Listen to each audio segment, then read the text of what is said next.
Vi skal til at tage backup af vores iPad.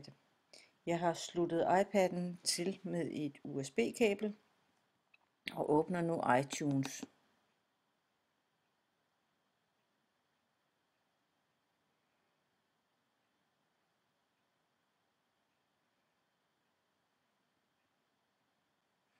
I kan nu se, at iPad'en den er koblet til her. Jeg klikker på den.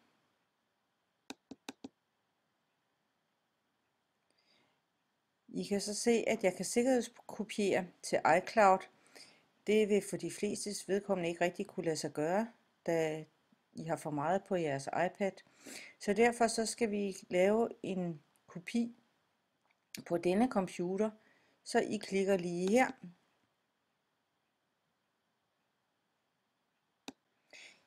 I kan nu se, at I kan vælge enten at gendanne sikkerhedskopi, det skal vi ikke, fordi så er det den jeg lavede den 26. i 6. 2013. Så det vi skal i stedet for det er, at vi skal lave en sikkerhedskopi af den aktuelle, det vil sige sikkerhedskopiere nu.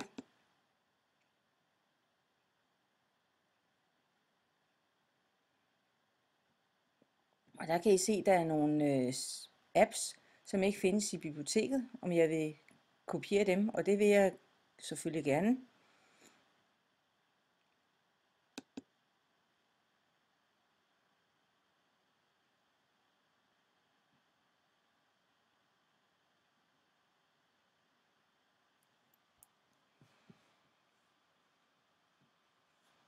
Maskinen er nu i gang med at sikkerhedskopiere, og I kan se, at vi er nået til trin 2 af 4.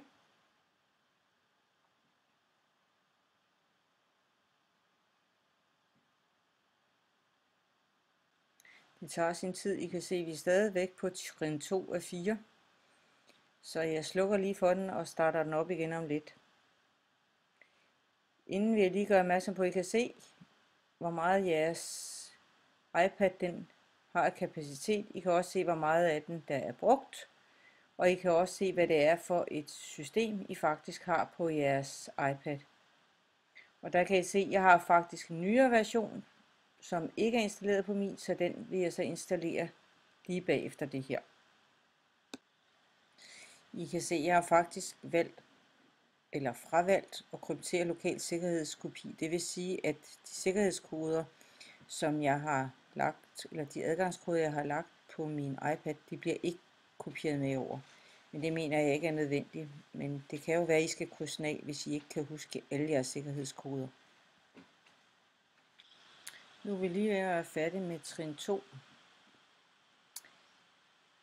Det skulle gerne være sådan, så alt det, der lå på min iPad, nu ligger over i jeres iTunes.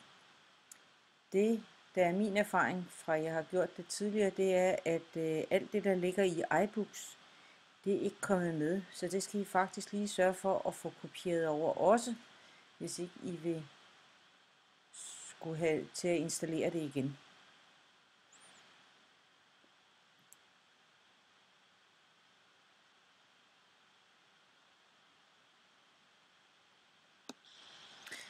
Nu kan I se, nu overfører den køb fra min iPad, og det tager altså også lidt tid.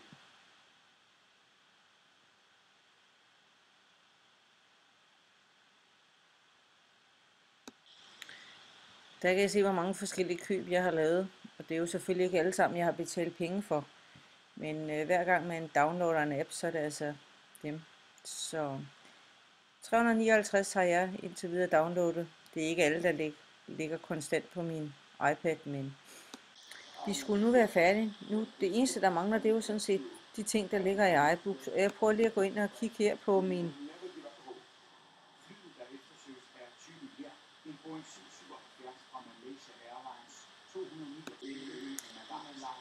I kan se her, der har jeg mine bøger. Jeg kan lige prøve at klikke på dem. Og der kan vi så se, der ligger alle de her bøger. Og det jeg så skal gøre, det er, at jeg skal markere dem alle sammen.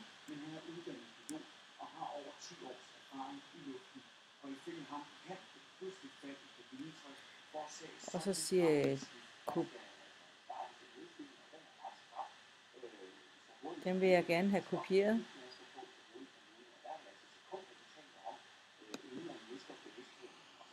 sørge for, at